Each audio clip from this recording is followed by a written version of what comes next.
नमस्कार, मी हर्षदा स्वकुळ. काहीशा ब्रेक नंतर आपण यूट्यूबवर पुन्हा एकदा भेटतोय. मला छान वाटतंय की ह्या ब्रेक नंतर आता पुन्हा एकदा आपण एकमेकांच्या समोर येतोय, एकमेकांना भेटतोय. हा ब्रेक का झाला शुअर तुम्हाला माहिती आहे, कारण आपण सोशल मीडियावर कनेक्टेड असतो. जे काही अप्स अँड डाऊन्स होते मागच्या काही महिन्यातले, जी काही विश्रांती होती ती आता झाली आणि आता दणादण आपल्या यूट्यूब चॅनलवर पुन्हा एकदा व्हिडिओ सुरू करायचे आहेत, जास्तीत जास्त माहिती द्यायची आहे. या ब्रेकमध्ये तुम्ही इतक्या स्ट्रॉंगली माझ्या मागे होतात, इतकं मोटिवेशन देत होतात, इतकं सपोर्ट देत होतात. केवळ आणि केवळ त्याच्यामुळे मी आत्ता पुन्हा एकदा इथे बसून तुमच्यासमोर हा व्हिडिओ मांडू शकते, दाखवू शकते तुम्हाला. आणि थँक्स अ लॉट त्याच्यासाठी. सगळ्यात पहिल्यांदा खूप धन्यवाद तुमचे. आय एम शुअर की तुमचा हा सपोर्ट आपल्या चॅनलला, मला हा कायमस्वरूपी याच्या पुढे असणार आहे. सो जास्त वेळ घालवत नाही आता जास्त एक्सप्लेन करण्यात. या व्हिडिओबद्दल सांगते. या व्हिडिओच्या संदर्भातली एक पोस्ट मी 2 दिवसापूर्वी आपल्या कम्युनिटी पोस्टवर टाकली होती. इस्रायल पॅलेस्टाईन वादाबाबत आपण 2 वर्षांपूर्वी एक व्हिडिओ केला होता, जो हा जे रेलेव्हंट आहे पुढची 10 वर्ष रेलेव्हंट असणार आहे. पण त्यावेळेला मला अशा काही गोष्टी तुम्हाला त्या व्हिडिओमध्ये एक्सप्लेन करता आल्या नव्हत्या, कारण आपल्याला थोडंसं वेळेची मर्यादा होती. तर मला असं वाटलं की या व्हिडिओतनं त्याचंच एक कंटिन्युएशन घेऊन आपण 4 अशा महत्त्वाच्या घटना सांगूयात की जेणेकरून गल्फ कंट्रीतलं वातावरण एवढं कसं काय तापत गेलं, किंवा हे वाळवंट इतकं कसं काय हॉट होत गेलं आणि आत्ताच्या पॉईंटपर्यंत आपण आलो आहे, जेव्हा हॉरिबल सिच्युएशन आहे आता हमास विरुद्ध इस्रायलमध्ये. तर 4 घटना या व्हिडिओतनं तुम्हाला अशा सांगणार आहे की ज्याच्यामुळे तुम्हाला एका फटक्यात गल्फ कंट्रीचं सगळं बऱ्यापैकी गोष्टी कव्हर करता येतील. रिक्वेस्ट आहे की आधीचा व्हिडिओ तुम्ही पहिल्यांदा पहा आणि मग हा व्हिडिओ बघा, म्हणजे ते कंटिन्युएशन तुम्हाला नीट कळेल. या व्हिडिओसाठी ऑफकोर्स खूप अभ्यास करायला लागला आहे प्रचंड, पण मला खूप हेल्प झाली ती म्हणजे गिरीश कुबेर यांच्या 3 पुस्तकांची. I would strongly recommend you की जर तुम्ही पण ही 3 पुस्तकं वाचली तर गल्फ कंट्रीजचं ओव्हरऑलच इतिहास, भूगोल, वर्तमान, भविष्य हे सगळं एका फटक्यात आपल्याला कळणार आहे. सो 4 अशा महत्त्वाच्या घटना की ज्याच्यामुळे ओव्हरऑल मिडल ईस्टचा पूर्ण इतिहास बदलला. इस्रायलचं आपल्या नेबरिंग कंट्रीजबरोबर कसं फाटकं नातं होतं हे पण तुम्हाला या व्हिडिओतनं कळणार आहे. सो जास्तीत जास्त हा व्हिडिओ प्लीज शेअर करा आणि आपल्या चॅनल सबस्क्राईब करा. आणि लेट स्टार्ट. आपण मागे जाऊयात थोडंसं. 1956मध्ये इजिप्तमध्ये अलेक्झांड्रिया शहरात, आता डोळ्यासमोर आणा इजिप्त, अलेक्झांड्रिया शहर, 26 जुलै 1956. आणि त्यावेळेला इजिप्तचे सर्वेसर्वा होते गमाल अब्दुल नासर. त्यांनी या दिवशी अलेक्झांड्रिया या शहरात एक खूप मोठी सभा बोलावली होती. बघा, इंग्रज खूप चॅप्टर होते. 1882 ते 1922 इतका काळ त्यांनी इजिप्तवर कंट्रोल ठेवला. त्यानंतर इंग्रज गेले खरे, पण त्यांना कंट्रोल हवा होता सुएझ कॅनॉलवर, जो होता इजिप्तच्या हद्दीमध्ये. हा सुएझ कॅनॉल मॅपमध्ये बघा जॉग्राफिकली कसा प्राईम स्पॉट आहे, अक्षरशः सोनेरी वळण. त्यावेळेला इजिप्तला नाईल नदीवर आस्वान धरण बांधण्यासाठी अमेरिका आणि इंग्लंड फायनान्स करणार होते. आता अमेरिका आणि इंग्लंडनं ऐन वेळेला शब्द त्यांचा फिरवला आणि त्याच्यामुळे नासर अपसेट झाले आणि ते म्हटले की ठीक आहे, आम्हाला आत्ताच फ्रीडम मिळाले, आमच्याकडे काय आस्वान धरण बांधायला आत्ता पैसे नाही आहेत, तुम्ही फायनान्स देत नाही आहेत, मग आमच्याच प्रदेशातून जो सोनेरी वळण जातंय, कॅनॉल जातोय, त्या सुएझवर इजिप्तचा कंट्रोल आणतो. कॅनॉलमधून जो ट्रान्सपोर्ट होतो त्यावर आम्ही टॅक्स लावून त्यातनं पैसा कमवू आणि त्यातून धरण बांधू. तर अलेक्झांड्रियामध्ये जी सभा नासर यांनी घेतली, त्यांनी इजिप्शियन्सना हे सगळं सांगितलं आणि कॅनॉलचं नॅशनलायझेशन केलं. म्हणजे बेसिकली इजिप्तचा कंट्रोल त्या कॅनॉलवर त्यांनी मिळवला आणि सुरू झालं ऑपरेशन द लेसेप्स. या ऑपरेशनला लेसेप्स असं नाव का, तर कॅनॉल बांधणारा इंजिनियर होता फर्डिनंड द लेसेप्स आणि तो होता फ्रेंच. इजिप्तनं आर्मी घुसवून आता या कॅनॉलवर कंट्रोल आणला. हे कळल्यावर इंग्लंडचं डोकं फुल सटकलं. फक्त इंग्लंडचं नाही, फ्रेंचही भडकले, कारण एकतर हा कॅनॉल बांधला कोणी, फ्रेंचांनी इन्व्हेस्टमेंट केली होती. एवढंच नाही तर अल्जेरियामध्ये सुरू असलेल्या फ्रेंच विरोधी उठावाला सुद्धा इजिप्त मदत करत होता. आता बघा, इजिप्तच्या या एका कृतीनं फ्रान्स आणि इंग्लंड दोघंही घायल झाले. दोघांनी मिळून आर्मी पाठवायची आणि इजिप्तला ताबा सोडायला लावायचा, ही त्यांची ड्रीम्स. पण ड्रीम गर्ल म्हणजे अमेरिका मात्र काही तयार होईना याला, कारण अमेरिकेला फार काही इंटरेस्ट नव्हता. झालं त्याच्यामुळे आता इथे येते इस्रायलची एंट्री. कारण इस्रायल आणि अमेरिका हे काही आत्तापासूनचे नाही तर तेव्हापासूनचे सिनॉनिम्स आहेत अक्षरशः. इस्रायलनं म्हटलं इंग्लंड आणि फ्रान्सला की तुम्ही मारल्यासारखं करा आणि आम्ही रडल्यासारखं करू, पण आपण बडवू तिसऱ्यालाच. म्हणजे काय, इस्रायल म्हटलं की आम्ही आमचं सैन्य घुसवतो सुएझ कॅनॉल या सगळ्या परिसरात, आणि फ्रेंच आणि इंग्लंडनं मग आम्हाला हकलण्याचं नाटक करायचं आणि मग ॲक्च्युली तिथे फ्रेंच आणि इंग्लंड यांचं सैन्य घुसवायचं आणि सुएझ कॅनॉलवर फ्रान्सचा कंट्रोल आणायचा. इस्रायलला तसंही इजिप्त डोईजर झाला होता, कारण गाझा पट्टीमध्ये इजिप्तच्या मूव्हमेंट सुरू होत्या. 29 ऑक्टोबरला इस्रायलची पॅराट्रुपर्स ही सुएझमध्ये उतरली अरियाल शेरॉन यांच्या लिडरशिपमध्ये एका लढाईला सुरुवात झाली आणि ठरल्याप्रमाणे इंग्लंड आणि फ्रान्स हे सुएझमध्ये घुसले. पण या सगळ्यात अमेरिकेला फोमो झाला, fear of missing out. America was nowhere. आणि इंग्लंड आणि फ्रान्स असं काही करतील असं अमेरिकेला वाटलंच नव्हतं. पण अमेरिकेला लवकरच कळलं की ह्या दोघांचं नाक कसं दाबायचं आहे आणि ते त्यांनी दाबलं IMF म्हणजे इंटरनॅशनल मॉनिटरी फंडकडनं. कसं तर इंग्लंडला त्या काळात जे लोन मिळणार होतं ते अमेरिकेने रोखलं. आता पैशांचं सोंग तर जगाला लुबाडलेल्या इंग्लंडला सुद्धा आणता येणार नव्हतं. अशी परिस्थिती असल्यामुळे 7 नोव्हेंबरला इंग्लंडनं आणि म्हणून फ्रान्सनं सुएझमधून फौजा मागे घेतल्या आणि त्याच्यामुळे असं झालं की सुएझच्या या सगळ्या परिसरावर युनोचा कंट्रोल असेल असं ठरलं. 11 वर्ष लोटली होती 11 वर्ष. आणि त्याच्यानंतरच्या फक्त 6 दिवसांनी गल्फचा अख्खा भूगोल बदलला इस्रायलनं. कसा काय तर या 6 दिवसात इस्रायलनं West Bank, Gaza Strip, Sinai Peninsula, Golan Heights हे सगळे अरबांकडचे प्रदेश मिळवले. म्हणजे 1947 मध्ये प्रपोजल असं दिसत होतं पण 1967 पर्यंत चित्र असं झालं होतं. पण बेसिकली हे झालं कसं काय? 1967च्या मे महिन्यामध्ये इजिप्तचे जे लीडर होते नासर यांनी युनोलाच सुएझमधलं तुमचं जे सैन्य तुम्ही ठेवलंय ते मागे घ्या हे सांगितलं. आता युनोच्या सैन्याची जागा इजिप्तच्या तुकड्यांनी घेतली. नासर एवढं करून थांबले नाहीत बरं का. त्यांनी जवळच्या अकाबा अखातात सैन्य उभं करून इस्रायलची नाकेबंदी करण्याचा प्रयत्न केला. त्यामुळे इस्रायल शुअर होता की आता इजिप्त आपल्यावर हल्ला करणार. बदला जो लेना था इजिप्त को.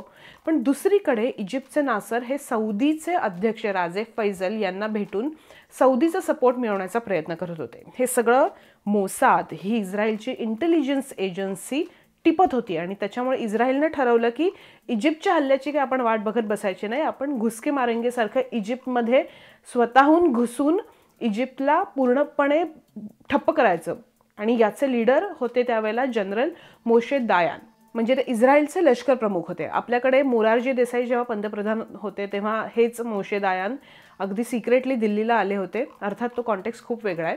तर ह्या 6 दिवसांच्या वॉरला मोशे दायान यांच्या लिडरशिपखाली सुरुवात झाली. 5 जूनच्या पहाटे इस्रायलनं एकाच वेळेला हल्ल्याला सुरुवात केली आणि at a time Egypt, Jordan, Syria, इराकवर हल्ला केला. इतर देश साखर झोपेत असताना इस्रायल घुसला. पहाटेच्या अंधारात इजिप्तची विमानं जळून खाक झाली. 2 दिवसात इस्रायली फौजा इजिप्तच्या रणगाड्यांना उडवत उडवत सुएझपर्यंत पोहोचल्या. 2 दिवसात जॉर्डन नदीचा परिसर इस्रायलनं साफ केला. गोलान टेकड्यांवर कब्जा केला. सिरियात पाय पसरवले. हे युद्ध 6 दिवसांचं युद्ध म्हणून ओळखलं जातं. त्यात इस्रायलनं या 4 अरब शेजारच्या देशांना पार झोपवून टाकलं आणि त्याच्यामुळे फक्त अरब इस्रायलवरच नाही तर US पण चिडले. कारण USची डबल ढोलकी अरबांना काही नवीन होती आणि ती अगदी 1947 पासून USची डबल ढोलकी सुरू होती जे अरब पाहत होते. 1945 मध्ये सेकंड वर्ल्ड वॉर नंतर अमेरिकेचे अध्यक्ष होते रूझवेल्ट. अमेरिका ऑइलसाठी पूर्णपणे सौदीवर डिपेंडंट होता त्यावेळेला. त्यामुळे अमेरिका अरबांच्या हिताला काही नख लावणार नाही, त्यांचे इंटरेस्ट जपेल अमेरिका असं प्रॉमिस रूझवेल्ट यांनी त्यावेळेच्या थोरल्या सौदला म्हणजे जो सौदचा राजा होता त्याला दिलं होतं. त्यानंतर रूझवेल्ट वारले आणि त्याच्यानंतर आले हॅरी ट्रूमन. त्यांनी पण सेम प्रॉमिस केलं अरबांना. 1947ला सौदचे फॉरेन मिनिस्टर होते फैजल. ते न्यूयॉर्कला गेले होते पॅलेस्टाईनच्या इश्यूवर युनोमध्ये युनायटेड नेशन्समध्ये वोटिंगसाठी.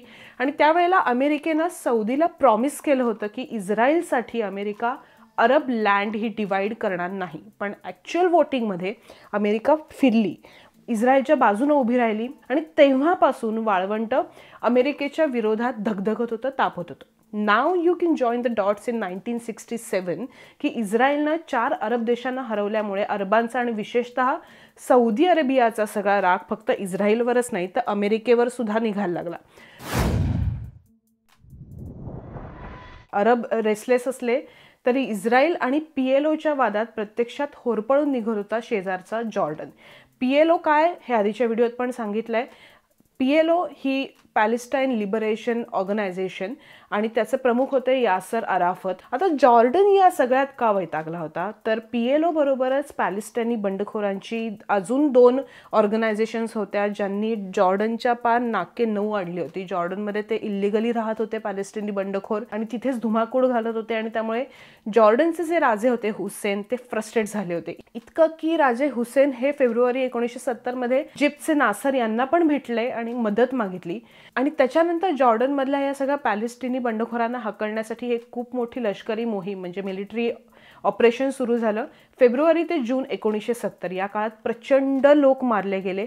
पॅलेस्टिनी संघटनांनी पण प्रचंड राडा केला आणि आता जॉर्डन पॅलेस्टिनी संघटनांच्या विरोधात लढत असताना या सगळ्यात सिरियाने डोकं घातलं. सिरियाने पॅलेस्टिनींना सपोर्ट करायला सुरुवात केली. तिकडच्या सिरियानं पॅलेस्टिनींना मदत करणं हे जॉर्डनसाठी खरं तर डोकेदुखी होतं आणि जॉर्डनने त्यावेळेला मग अमेरिकेची पुन्हा एकदा मदत मागितली.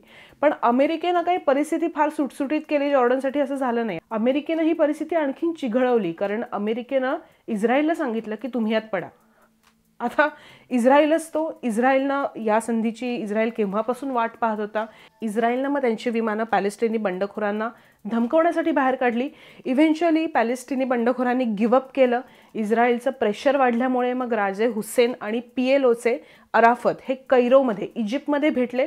अराफत यांनी राजे हुसेन यांना रिक्वेस्ट केली की पॅलेस्टीन ही जॉर्डनची जी ऑटोनॉमी आहे हे पॅलेस्टिनी ठीक आहे मान्य करतात पण किमान पॅलेस्टिनी बंडखोरांना जॉर्डनच्या बॉर्डरवर तरी राहू देत. आता हेच तर त्यांना अजिबात नको होतं ना जॉर्डनच्या हुसेन यांना. त्यांना डोकेदुखी खूप झाली होती पण तात्पुरतं त्यांना हो म्हणायला लागलं कारण त्यांच्यावर पण प्रेशर होतं इजिप्तच्या नासर यांचं. पण 28 सप्टेंबरला नासर अचानक हार्ट अटॅकनं वारले आणि हुसेन यांचं फावलं कारण त्यांनी या पॅलेस्टिनी बंडखोरांना जे पळपळ पळवलंय, वेचून वेचून मारले, त्यांची शस्त्र जप्त केली. जी काही डोकेदुखी जॉर्डनला आतापर्यंत झाली होती या पॅलेस्टिनी बंडखोरांची त्याचा सगळ्याचा उट्टा त्यांनी त्या सप्टेंबरमध्ये काढला.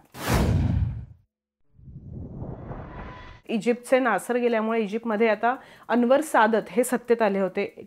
अमेरिका ज्या पद्धतीनं इस्रायलला पोचतीये, ज्या पद्धतीनं सपोर्ट करते ते बघून बाकी अरब देश त्याच्यामुळे चांगलेच नाराज होते. पण तरी पण अमेरिका ऐकेना. अमेरिका इस्रायलच्या बाजूनं उतरणार म्हटल्यावर मग समोरची ताकद पण तेवढीच पाहिजे. तर ही ताकद ही वेपन्समध्ये फक्त नाही आहे तर ती आहे ऑइलमध्ये, तेलात. हे खूप आधीच ओळखलं होतं यामानी यांनी. अमेरिकेचं नाक नेमकं कसं दाबायचं हे त्यांच्या इतकं प्रिसाइजली आणि बिझनेस पॉईंट ऑफ व्ह्यूने ओळखणारी दुसरी कुठली कदाचित व्यक्ती नसेल. ते अत्यंत विजनरी होते. अमेरिका अरबांचं ऐकायला तयार नव्हती आणि या सगळ्या तापलेल्या अरबांनी इजिप्त आणि सिरियानी इस्रायलमध्ये आपलं सैन्य घुसवलं आणि जेव्हा युद्ध सुरू झालं तेव्हा तेलाचे दर होते साधारण $3 पर बॅरल.